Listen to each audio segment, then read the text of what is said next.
form will human adaptation take in the future given enough time? This question remains to be seen, but really the only game in town is existing on Earth.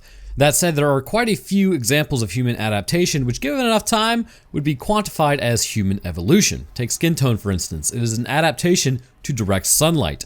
Darker near the equator and getting lighter as you head north and south. Along with this, eye color is affected, physical appearance to a degree can be altered, all to exist within an environment with different constraints.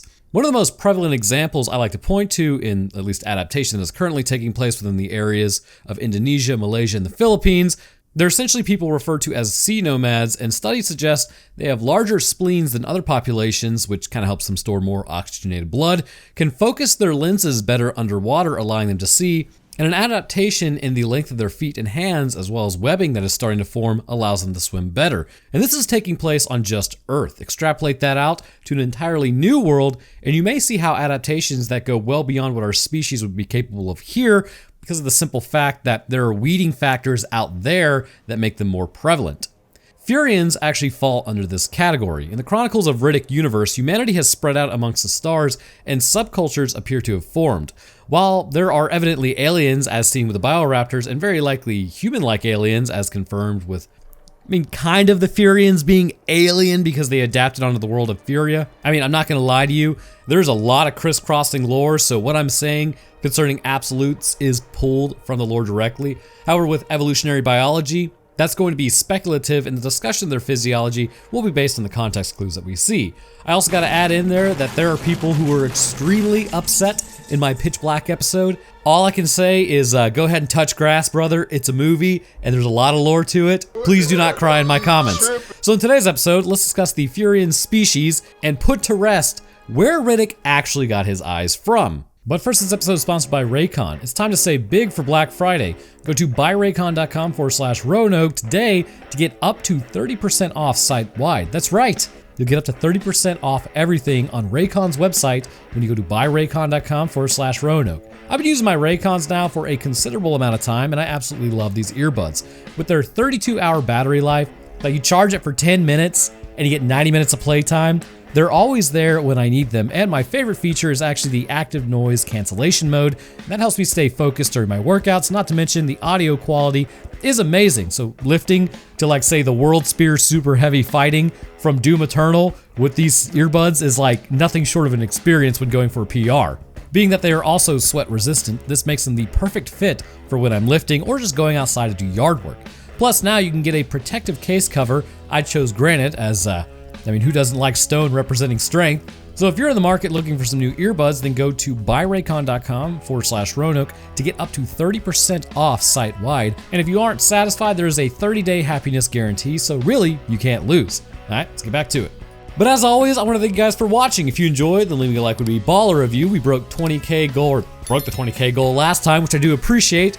Also, check out the gaming channel Roanoke Games as we're approaching 31,000 subs there. Join my Discord to watch movies together that end up here, and my new merch designs will be dropping here shortly over at roanokemerch.com. We kick off our story with this being universal, so copyright fight inbound.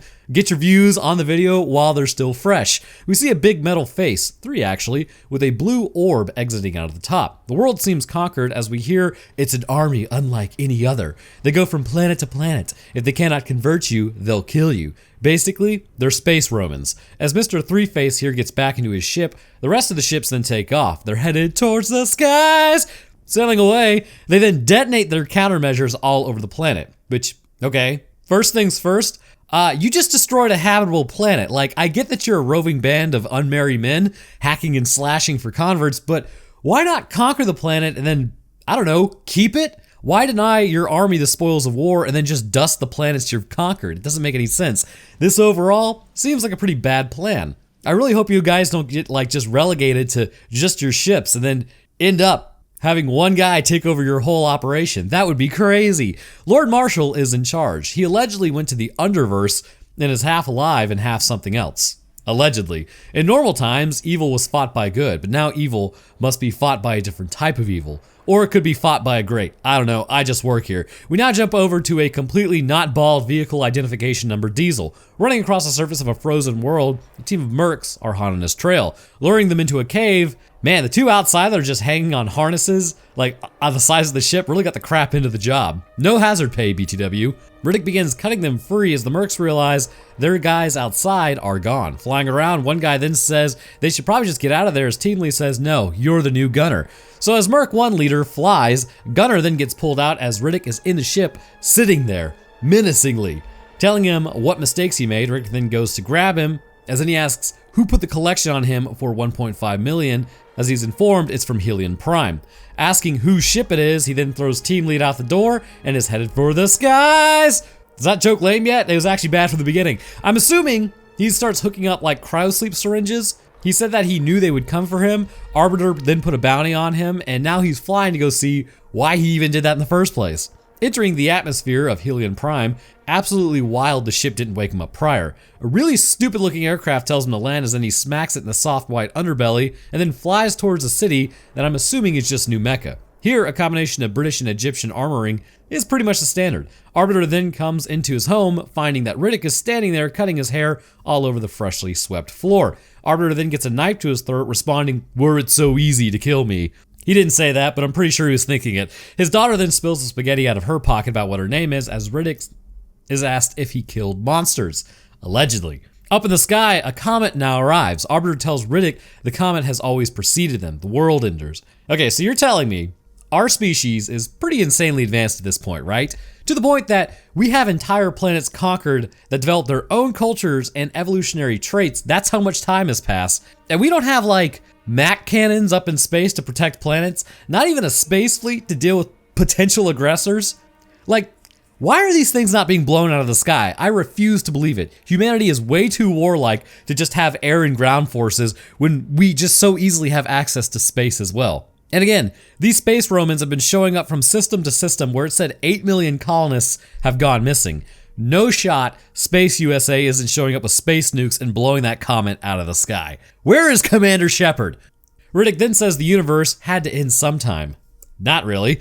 So a bunch of men then come in as one woman just sort of phases through the nth dimension as Riddick is told of the Necromongers. The Furian race didn't bow to the space Romans and are the only ones who could take them out. Just one guy though? What happened to the rest of the Furian? Well, they were all killed. Alright, so here we go. The Furian species is confirmed to be human, but their humanity or the origins are fairly distant at this point. The timing is unknown, but this is how it went. Humanity at some point reached spacefaring, not just space visiting, status. We planet hopped to different worlds and along the way branching out amongst the stars to the point that Earth isn't even really mentioned.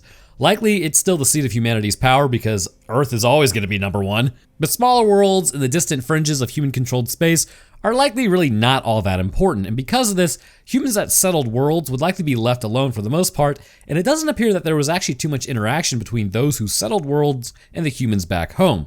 Over the millennia, this would then lead to a distinct subsect of humans to evolve depending on what world they were living on because they would adapt. Evolution does not stop. All evolution really is a collection of adaptations that can be passed along to the next generation, so it's based on your genetics. So a species cannot evolve in like a lifetime because that is just one generation of people. Well, 3 technically, because if you live long enough, 3 generations of people are typically born, but adaptations can take on many forms. The aforementioned skin tone is a big one to prevent UV radiation from damaging the genetic coding through the formation of thymine dimers. Which, what are thymine dimers? I'm glad you asked. It's always great when you're asking me biology-based questions. So basically, when UV light strikes a thymine in your DNA, if there happens to be a thymine right next to it, it will then bond those two together rather than the adenine across from it. And this will result in 2 points in the genetic coding that will need to be deleted and replaced. And this is why genetic damage can build up rapidly in your coding. Like if you tan a lot or work outside, or you're a trucker whose face is at like one side of the glass, so the sun's always beating in on it. Basically, it's just a problem. Anyhow, we also see how humans can, to a degree, adapt to aquatic environments in just a few generations. While the first adaptations will likely go unnoticed, as those people reproduce because they're pretty successful, others may have a similar adaptation. Now, adaptations usually form randomly.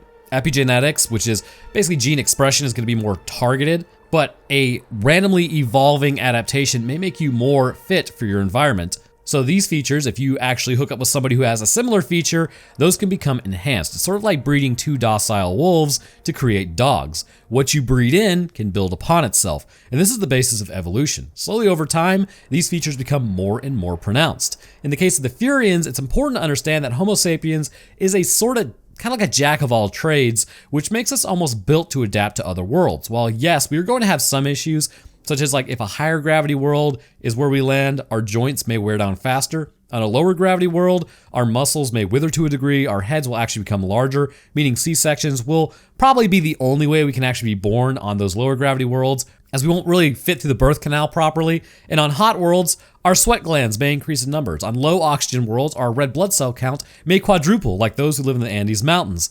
Because of our good enough build, so to speak, when different pressures are applied at different points, our bodies would be able to properly respond to those pressures and then change how it operates.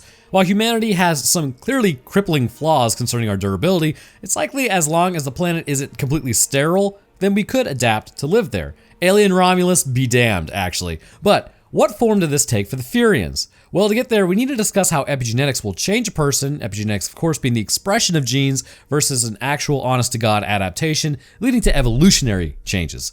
We will discuss all of that here momentarily. So the Space British now start raiding homes looking for Riddick, as he says it's not his fight and he will bail out on them, and then Arbiter's like, just like you did on her. Ooh. Got him on that pride hit. The Space British then approach the room Riddick is in as he takes all of them out in a bunch of flashing lights. Maybe they're just seizing because good lord. The one Space British guy holding Arbiter then drops his knife and walks out, not wanting any of that fight, as Arbiter then informs Riddick of where Jack went. Ziza tells Riddick he sucks if he doesn't stop the new monsters as the Nth Dimension woman watches him leave. Meanwhile, ships that would totally be blown out of the sky concerning an actual spacefaring race begin their descent as the anti-aircraft flak rounds fire in all different directions instead of at the approaching ships. As one ship makes it through without being touched at all, nice aiming guys, the power all over begins shutting off as ships show up and the aircraft from the native race are scrambled. Their ships suck for some reason, despite having what appears to be equal technology and a home field advantage. The Space Romans then exit their ship, which, ground tactics? That is a bold strategy. There is a very limited amount of you guys from those ships. Like there's an entire planet of who you're trying to invade. Riddick looks up at the ship and sees their ships flying off. I still think the home field advantage species would have it as Arbiter and his family go towards shelter. The Space Romans phase towards the ground as the British then move in the absolute worst configuration I've ever seen. Like, did you guys learn nothing from the Revolutionary War? Must not have taught Earth history on this planet. May have come in handy. So one of the Space Romans then drops his gravity hammer as a beam of energy takes out everyone, and then the Space Romans continue their run. Riddick then saved Arbiter from moving too quickly as they now head to go get his family. Finding them, they stop as the Space Romans are coming to check out the area. One of them in particular has a black light over his face, like that should totally help him see better, as Riddick then finds one guy has a knife sticking out of his armor. The Thing then spots the Arbiter as he runs off leaving his family, telling them not to follow. Arbiter ain't going out like no punk though, the Space Romans are following him. Actually, I met Keith David in real life at Halo Worlds. Cool guy. Anyhow, back at the Lenser, who I am sure will live a long and happy life with many years to enjoy, Riddick then breaks his neck. Having been followed by a bigger Space Roman, Arbiter then squares up on him saying that he has an afterlife, but then asks him, does he? In reality, I don't think they could afford to keep Keith David on, as Riddick then finds him killed in a Family Guy pose. So old Three-Face now arrives to the chanting of the Space Romans, having conquered the planet in one night, saying it's time to replenish their ranks. Mrs. Vaco, I'm pretty sure it's pronounced, talks smack to her husband Butcher about how inspiring it is to see another dynasty fall. So over at the new team meeting, Blondie then gives an inspirational speech about the Underverse, how there's no more pain or terrible things. Three-Face then cuts in, saying everyone here is a convert and their defenses were swept aside in one night, so we're obviously superior. I still don't see how logistically this is possible. Like, these guys appear equally human and equally killable. So you're telling me Hylian Prime, again, doesn't have interest in like other planets, like no defenses set up, no incoming fleet ready to start blowing up these ships from behind? Like, don't get me wrong, a smash and grab in one day could work, but establishing your presence long enough to try and convert the planet is sort of like a great way for Master Chief and Noble Six to get dropped in and start stacking bodies. I just don't see how human technology did not go this way. So Three-Face keeps telling them how feebly they fought. Blondie says, it was hard for him to change at first, but then he drank the flavor aid and it changed everything. Yes, that is how indoctrination works. So everyone then says they won't do what they're asking, as one guy squares up but gets his soul taken as a result. Now, I'd love to explain the soul stealing, but this is more of an ethereal concept than corporeal, so it's a little out of my wheelhouse, which has actually never stopped me before. Clearly, souls are confirmed in the Riddick universe. As a result, this would be a confirmation that humanity is not the sum of its parts, but more of a conduit for something larger than ourselves. This indicates that God is very real, and there are lowercase g gods out there who operate and can fundamentally take the energy out of your body. Judging by the fact that the body dies without the soul, this means the body is powered in some capacity by a soul. Yes, metabolism for the meat suit is clearly going to be necessary lest the soul throw deuces to the meat, but this link would mean all activity ceases. The question is, how? Well, a soul is energy, meaning that I would have to suppose the chemoelectric activity of the neurons themselves have to actually be affected by the soul, which isn't too wild of a concept. In the universe, we have energy and matter. Matter can be converted into energy, like burning a piece of wood, for instance, and energy into matter by reversing Einstein's equation of E equals mc squared. Energy is equal to mass multiplied by the speed of light squared.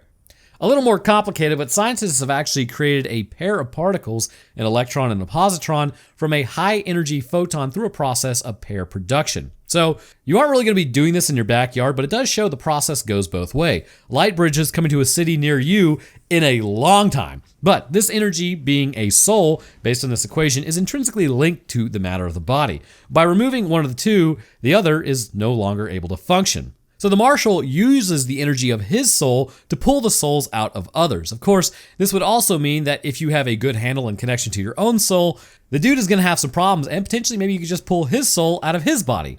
Really, it just comes down to training. So everyone pops a knee at this point except for Riddicks, saying his knee's a little sore from taking out so many space Romans. The butcher then approaches him, telling him to bow, but predictably, he won't.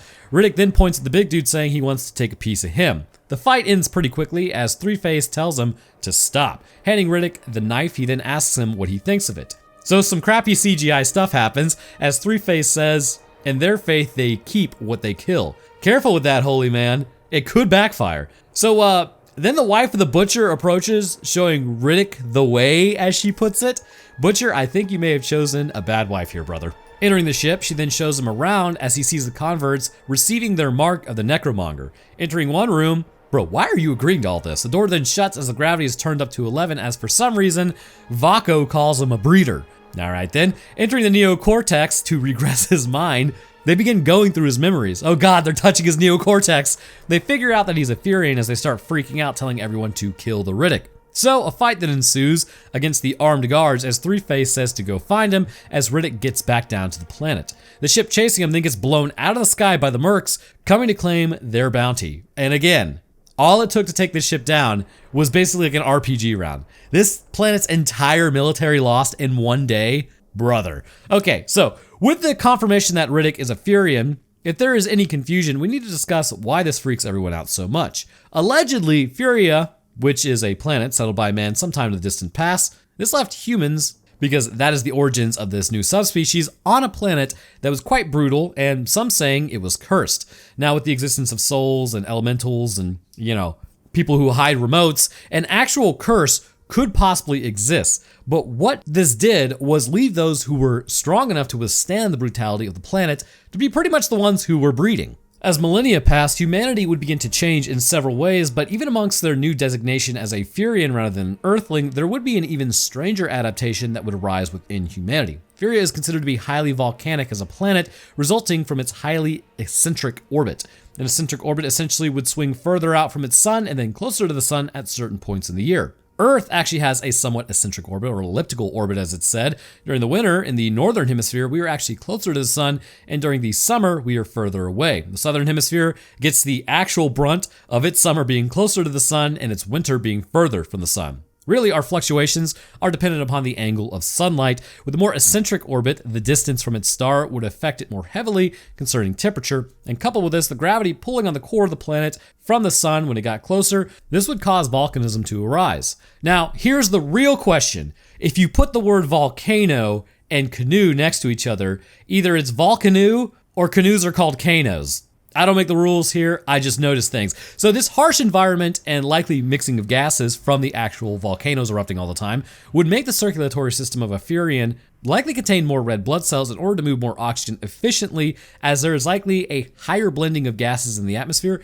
meaning oxygen is less of a chunk of the air that they are breathing in. In pitch black, this is why Riddick really didn't need to deal with breathing oxygen like everyone else does, as he was already adapted to the lower oxygen content of the air. In normal oxygenated environments such as Helion Prime, where average humans can breathe, this would be sort of like swimming through oxygen for Riddick's circulatory system. The heart would have to pump less forcibly than it usually needs to move around the meager amount of oxygen on Furia, and this would also have downstream consequences. Due to the oxygen levels being higher, muscle fatigue would be less of an issue. However, it is seen with Furians, the amount of muscle that they do have, while comparable to humans, contracts with more strength, meaning pound for pound, they are actually stronger than a regular human, which means the guy from Pitch Black going toe-to-toe with Riddick was actually kind of a Chad, although he was a douche. So this could stem from many things, but the two main contributing factors are likely muscular density and motor neuron dendritic connections. But how much do these connections really matter overall? A lot, actually. When a person first joins a gym and starts weightlifting, for instance, it's highly likely the first thing that they will notice within a few weeks is not muscle growth, but strength increasing. As the artificial selective pressure is being placed on your muscles begin to mount, your body recognizes that for some reason you are having to use a lot of strength for something, but it doesn't really know what it is because it doesn't have eyes. It just knows that it's in an environment that is tearing muscle. In an effort to adapt quickly, more neurological connections will be made to recruit more muscular contractions to make them more effective. This rise in strength in regular instances would likely be enough, but the point of weightlifting, however, is to push your body past this point. The body elects to go for efficiency first to kind of solve the issue, but upon the pressures rising, however, this will cause your body to begin increasing the size of the muscle so that it can adequately contract to deal with what's going on. And this is when you actually begin to grow. From here, muscle nuclei will actually move into the muscle cells, allowing for you to become stronger through storing genetic information and regulating metabolism, which allows for the muscle to operate at a higher capacity. This example of epigenetics, likely seen within the first humans to arrive on this planet, would then show a version of humanity that probably had more muscle mass, but was running at a level of strain that would likely decrease the lifespan of that individual. Eventually, however, the body would shift away from just epigenetic traits that form within one person in just their lifetime, as a stronger version of humanity would build from those who simply survived the environment and were able to reproduce. Because of Riddick's natural build, that being an athlete from Earth, it's clear Furia would have had a naturally higher gravity level. Everything that you pick up was basically weightlifting. Every step would require more effort, and as a result, muscular builds of the average Furian were likely much larger than what man normally has. And this was to deal with the environmental pressures of that planet. Because of this, more nuclei in the muscle cells, more dendritic connections to the muscle itself, allowing for stronger contractions when on a different world, the body could actually relax, meaning that fatigue is less likely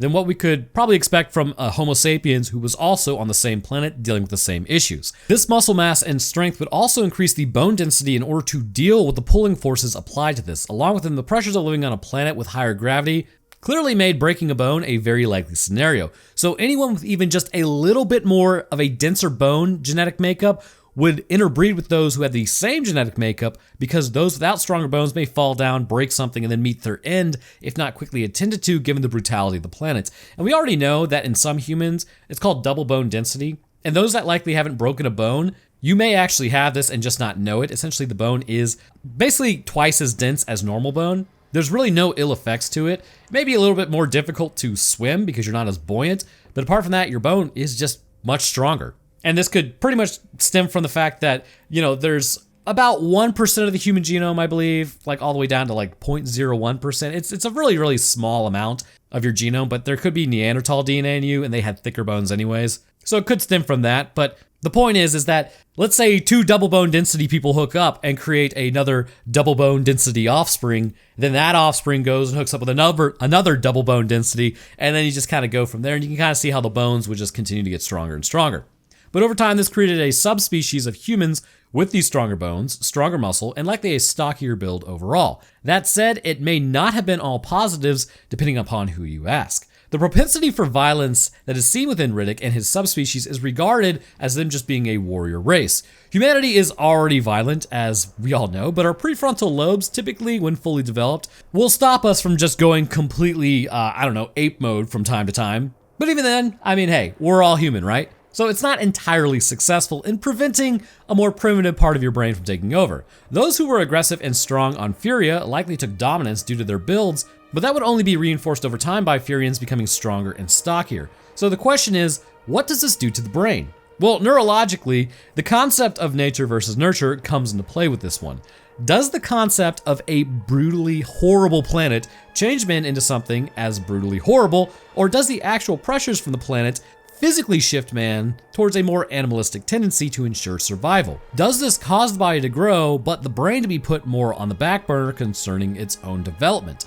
Likely it's a combination of both. To survive on Furia, you need to be violent as those around you are likely the same because you're all dealing with the same environment. You also had to be brutal as those who wouldn't survive would not go on to reproduce, and those who were more violent survived the environment and then did reproduce. And this is not to say that Furians were just some violent group of humans, but it's highly likely that their culture had many more traits steering towards only the strong survive, making it appear brutalistic by Earth standards. Their view of life and death is viewed kind of under the same brutal view that, you know what, death happens, move on. Or in this case, a universe needs to end due to the Necromongers, so just move on. Interestingly though, this species was pretty much annihilated by the Necromongers, which does seem to indicate that space Romans may have actually been more powerful just due to the sheer numbers that they were willing to throw at the Furians, because it's stated each Furian took out around 100 space Romans with tools at their disposal, and then 30 more with their bare hands. However, from what we see, not all Furians possess the eyes that Riddick does, so what is the deal with that?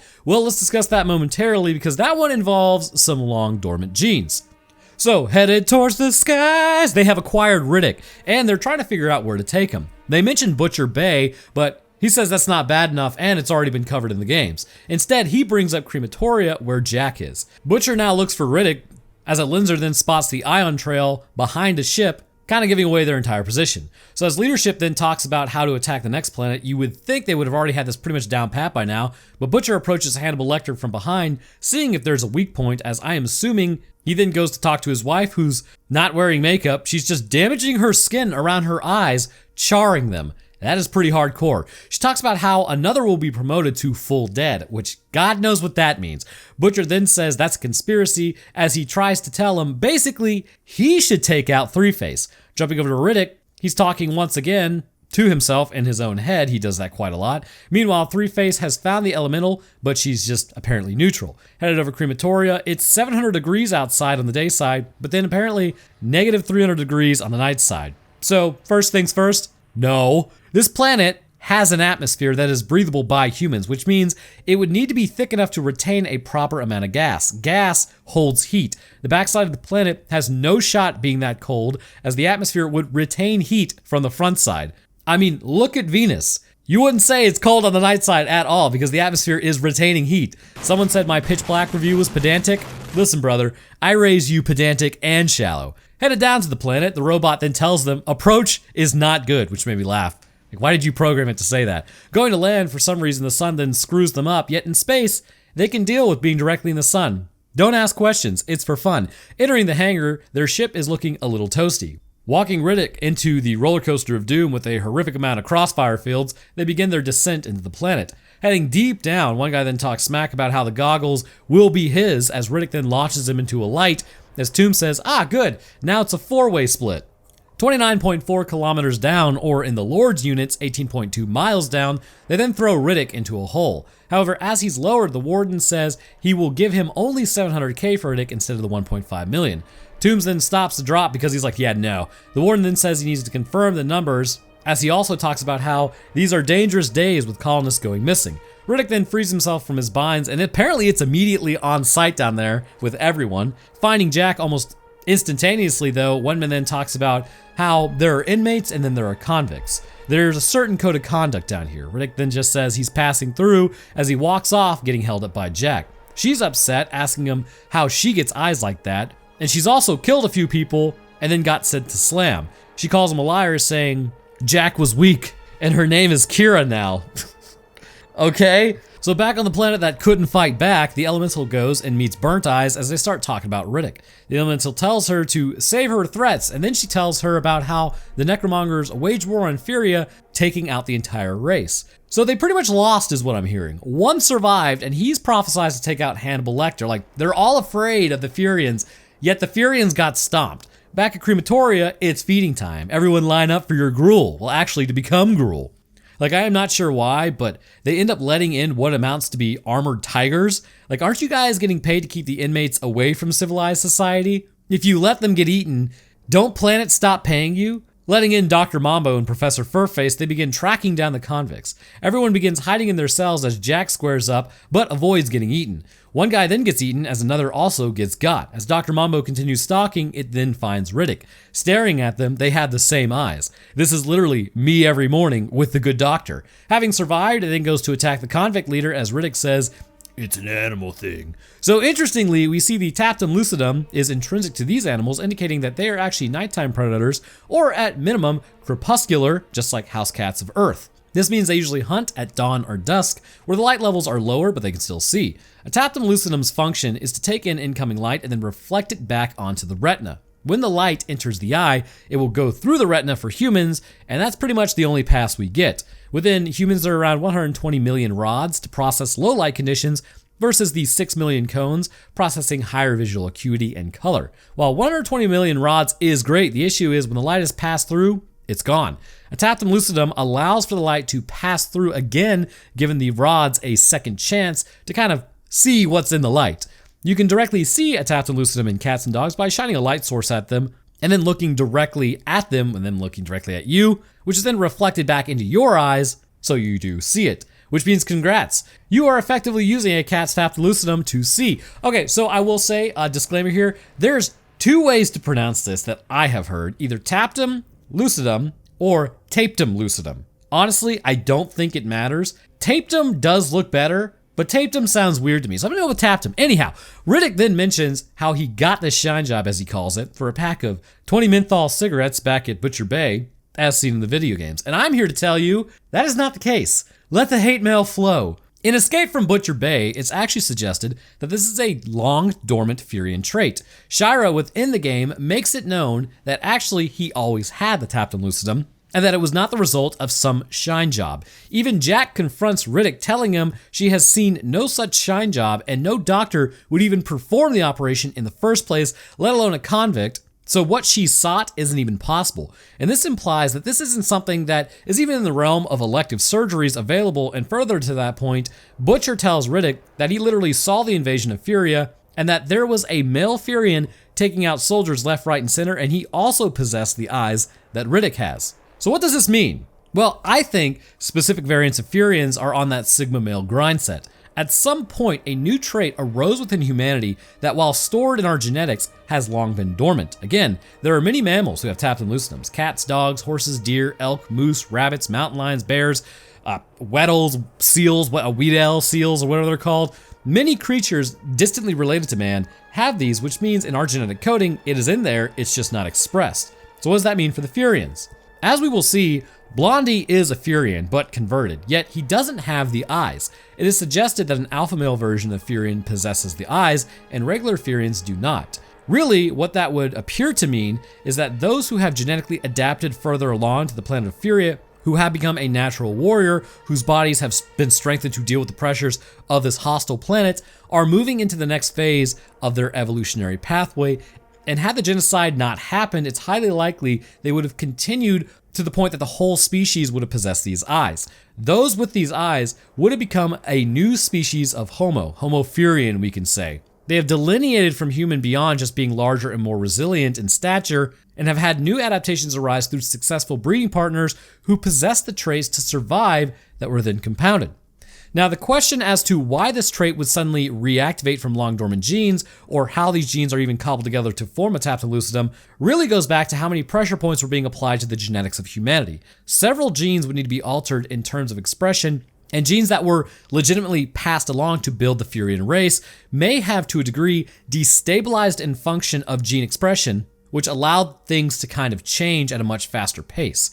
So those gestating and raised on a new planet through successive generations, Like if it's a, decreased amount of gravity, they will have larger heads during gestation, leading to issues moving through the birth canal. New traits would arise within the Furian young, leading to different forms of humans as well. So these eyes were not a shine job as suggested by the game, which, again, the game is canon, but the words within it go directly against the idea, along with the movies and several examples within them that seem to all point to the fact that Riddick was already born with these eyes. So why be born with these eyes in the first place? Well, given its highly eccentric orbit, as mentioned, this would mean light levels during what is likely the winter of this planet would be significantly lower. The sun would be out, but it's likely to still be relatively dark. By adapting over time and potentially genetic instability allowing for old traits to arise once more, this would be quite useful on the planet, allowing Riddick and his people, who may have eventually evolved into this being the standard, to see during the winter months. And I imagine, given the predators on the planet and what humanity had to contend with, seeing in low light levels would be invaluable. So Jack, having been found, gets patted down. Ayo, watch those hands, brother. She then stabs him in the crotch with an ankle knife. Told you to watch your hands. As Riddick then shows up. One guy squares up on Riddick and he's like, "What happens in your little story if I don't run away?" And he's like, "I'll kill you with my teacup." He does kill him with a teacup, straight through the sternum. Ouchies. So the other two then nope out of there as Jack talks to Riddick about how she went looking for him. And Riddick says, "I told you to stay in New Mecca and not get involved with slavers. And what did you do? That's why you're here." I'm pretty sure Jack is just straight tripping. Oh, excuse me, Kira is straight tripping. So now it's night once more. The Warden and Mercs head topside for some fresh air. Again, the atmosphere is dense enough for people to breathe. No shot it's not retaining heat, considering how quick these days and nights are. Kirak then tells Convict leader that Riddick ain't nobody. Meanwhile, as the Mercs ride to the top, the temp goes up above 700 degrees as the sun rises again. The Space Romans are following the Ion Trail as Blondie tells Butcher these tests are fairly deep running. What tests? I have no idea. He then asks Butcher if he has ever had doubts about the Lord Marshal being the Necromonger commander. He is offended by the question as Blondie says that was not his intentions. Back at Crematoria, Warden then says he has good news and bad news. He says the good news is he can get them the numbers that they want, but the bad news is the Space Romans are on their tail. The guards and Wardens are loading up as they realize Riddick is a stolen prisoner from the Space Romans. So the force multiplying fight ensues as team lead goes down using the rope, and then the fighting up top stops because everybody took everybody out like a bunch of idiots. Riddick then jumps over to the rope as he crawls up, telling him he should have taken the money and left. Ascending into the skybox, he sees the Space Romans are after him. Opening the doors for everyone, he sees the guards are running topside underneath the ground because they're trying to escape. Riddick then says the guards are there because the Space Romans are after him. The sled has been destroyed and Riddick says he knows all this because this was pretty much his plan to a T. Heading topside of the skybox, they then decide to try to run on the surface to the ship. Team lead is now locked in a box with Dr. Mambo and Professor Furface on either side, a tragic fate I too am resigned to. Out on the surface, everyone begins running as they try to get to the ship before the guards do. But the sun will be rising soon. Losing Riddick, Jakra freaks out before finding him again as they can see the sun is in fact coming up over the horizon. Locking the guards in, they see the group as they realize they won't get to the hangar first. Running through the ash, they then get to the next hole and then take aim at them. Riddick is on the opening of that hole as one guy gets smashed in the head as then they open up on the guards. You know, you guys really don't have time for this. Continuing their run, Riddick tells Kirak that he cares if she dies, so keep climbing. Climbing up the spires, they then see the hangar, but the sun is almost up. Hiding from the sun, it begins baking everything, raising the ambient temperature rapidly, as Kiak then states that she is kidding about not caring if she lived or died.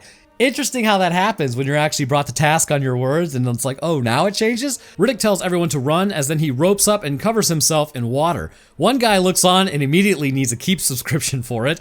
Having saved Jyra, the others then use the shadow of the mountains as Riddick stops them because he hears something. Oh no, the Space Romans have arrived. Using a lenser person, it then looks at a wall as it sees in the distance through rocks. No idea how it's able to do that. The Space Romans begin their run towards them as Blondie looks on. They have about 3 minutes before the sun burns this whole valley. The guards then find the Space Romans after opening the door as a fight ensues. Riddick then plays Who's the Better Killer with Jakra as a shaky camera fight ensues. Butcher watches from afar as his whole squad gets completely murked as the sun continues to rise. Riddick then takes a shot from Butcher, kind of indirectly. Butcher does this ultimate spin punch thing on Convict leader, which made me laugh, as then he breaks his spine as the sun officially rises, blinding the Space Romans as it starts to cook Riddick's unconscious body.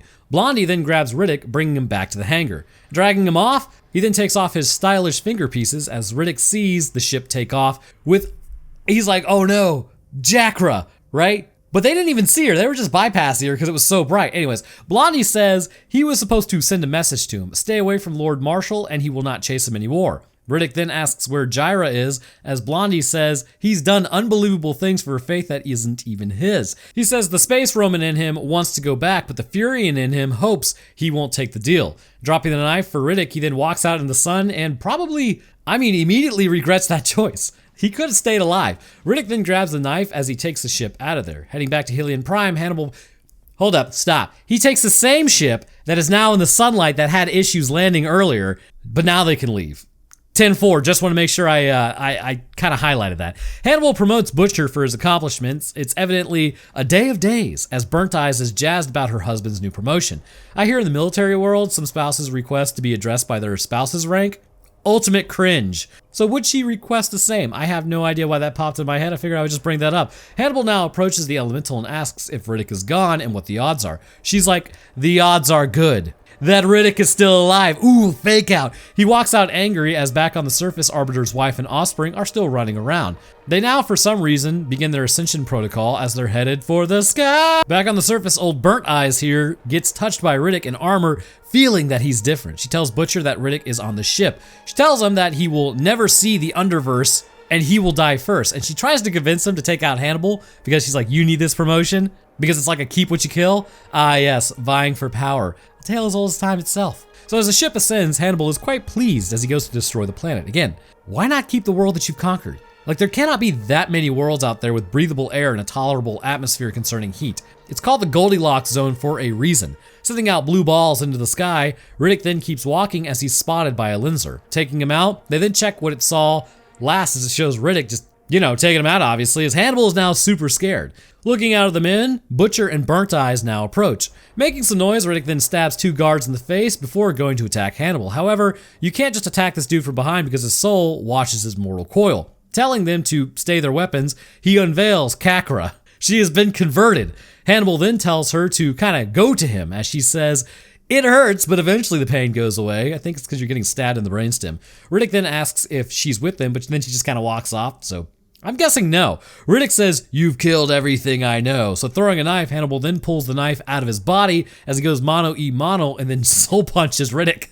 So the elemental watches like a huge nerd as Hannibal goes full A-train with the quickness. Kind of getting his tail beat for a moment, Hannibal then gloats about how these are his last moments. Attempting to take Riddick's soul, it goes over about as well as a wet fart on a first date as he kind of starts jumping around and now grabbing force enhancers, stabbing Riddick but not piercing the armor. He then goes to choke out Riddick as Hannibal gets third-partied by Jaira, who immediately gets speared in the back. Seeing his opportunity, Butcher then jumps down to take out Hannibal, which, true to form, this is pretty space Roman, like, turning on your leaders, et tu, Butcher.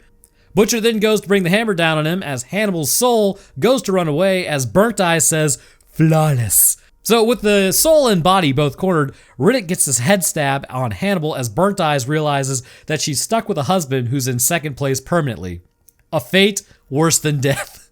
Riddick goes to Jairak as she starts to bleed out. Sitting on the throne, Butcher approaches with new loyalties. So now Riddick has an entire empire at his disposal to do with whatever he sees fit, as he's been told he keeps what he kills. The elemental then talks about, what are the odds of that, as the blue balls are blue-balled and the ship just sort of vibes off screen, and thus concludes the Chronicles of Riddick. The Furian species is one that, while related to humanity, has clearly continued to evolve, but also has their epigenetics steering them in a way that allows them to kind of be stronger than the average human and more resilient. These traits come down to create a version of human that is quite formidable and had adaptations induced by a planet by changing their genetic coding. That was, the whole place was completely hostile, and to survive meant changing how the standard Homo sapiens body operated.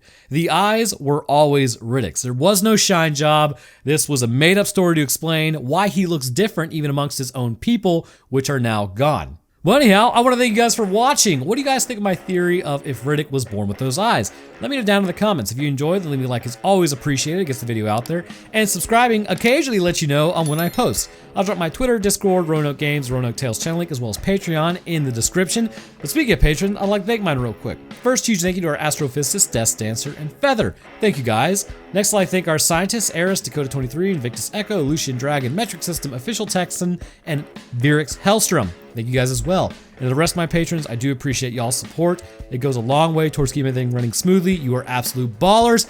Go check out my merchandise also at roanokemerch.com because you're helping the channel out directly at that point. But anyhow, that's going to do it for me. I hope everyone enjoyed, and I'll see y'all in the next one.